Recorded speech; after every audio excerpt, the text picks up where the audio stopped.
Look, let's drop over in that canyon and see if we can find a dinosaur, eh? It's been a while, there's been a lot of rain. Yeah. A lot of country to cover. People call me the Dinosaur Cowboy. I guess that works. That's what I do. I look for dinosaurs and a cowboy. I'm a third-generation rancher. I have a small place and I run a few cattle on. It's not enough to make a living on, and so I also fossil hunt. A planetary disaster stopped the dinosaurs in their tracks 65 million years ago. Today, these crumbling hills hold the last stand of Cretaceous giants like Triceratops and T-Rex. Oh, here's a chunk. Check that out. Piece of dinosaur bone. I know it's not just a rock. It's a nice chunk. Because the texture on a dinosaur bone is very characteristic, recognizable. Usually I can tell from 50 feet away that it's a fossil or it's not a fossil. You can see the bone marrow in the fossils and the skin of the bone. There's characteristics that are not rock-like. There's a lot of just tumbled chunkosaur in here, unidentifiable. But the broken chunks are pretty cool. It tells you that a dinosaur died here at one time and there's still pieces of him to be found. Looks like it's pretty much gone already. That's too bad. It was a piece like this that got me interested in dinosaur bones. As a kid growing up, I knew there were dinosaurs in Garfield County, but I didn't know you could go out and find one. And then about 15, 20 years ago, a fella stopped by the ranch I was working on, and he asked the rancher if he'd go look for dinosaur bones. I thought, man, this guy's crazy. But he came back that evening, and he had a chunk that was a little bit bigger than this one, a little nicer piece. He said this piece could go for $500. I thought, I bet I could find one of them. And so I just started looking.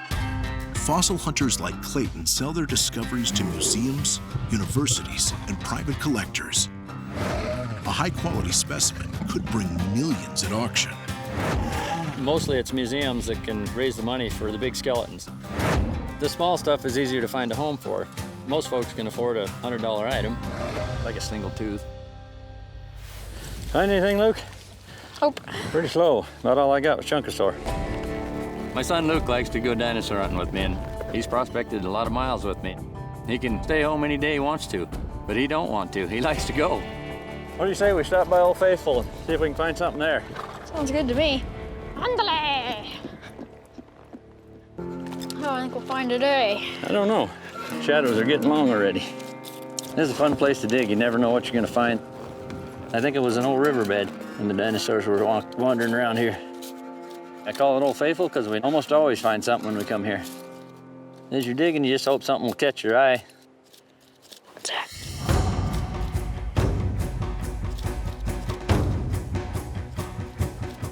Wait, is it? I think it's a really worn down packy tooth. Whoa, nice, Luke. That is a good tooth. Pachycephalosaurs, the dome heads. It has horns sticking out the back of its head and great big eyes that probably could see in the dark, and just a freaky little creature. And mythical almost. One of the first fossils I ever found was a Pachycephalosaur skull. It's in a museum on Long Island now. In his 15 years hunting dinosaurs, Clayton has unearthed a number of world-class fossils, including the double find known as the dueling dinosaurs. Back in 2006, we made really the find of a lifetime. Two dinosaurs that were in combat when they died. I think they killed each other. Scientists think the carnivore and its victim were buried by a collapsing sandbank during their final battle. I've had paleontologists tell me that the dueling dinosaurs are probably the best dinosaurs worldwide ever found. You know, when we found them, I thought, man, this is gonna open some doors and change my life a little bit, but haven't even got them sold. Clayton is asking $7 to $9 million for the dueling dinosaurs, but it can take a long time for a buyer to secure that much funding. Sometimes big projects, it's more than 10 years before we see a return on them. I've been waiting 13, 14 years to see something back from that discovery. But in the meantime, I gotta keep paying the bills and put food on the table, so I gotta keep digging. I've managed to scrape a living out of the country. I've seen these little teeth go for anywhere from $150 to $350 probably. Keep them coming. Oh. What you got? Well, be gentle with it. I'm gonna put a little glue on it here in a second, but what do you think it is? Ooh, it's like a little raptor claw. It looks like a raptor claw to me, too. Don't find those every day. No, the tip's there too. It's got a nice tip on it. Nice curve to it. I love fossils that tell a story, and this one does.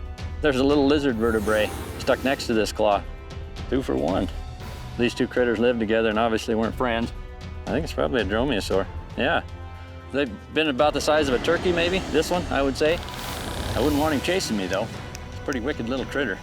He jumped up on his prey, they think, and he would drive his killing claw right into the gizzard and rip their innards out with it. This little claw probably caused a lot of havoc in its day. That'll put some gas in the pickup so we can come back. Yeah. Old Faithful delivered again. I just made maybe a week's wages right here. Old Faithful has kind of kept the bills paid, and without those little fines, it's a lot tougher. You're scraping by. That's an awesome claw. There's been ups and downs for sure. And you know, I still don't have a lot. Yeah, let's wrap up. To keep it going, I've got to find something bigger.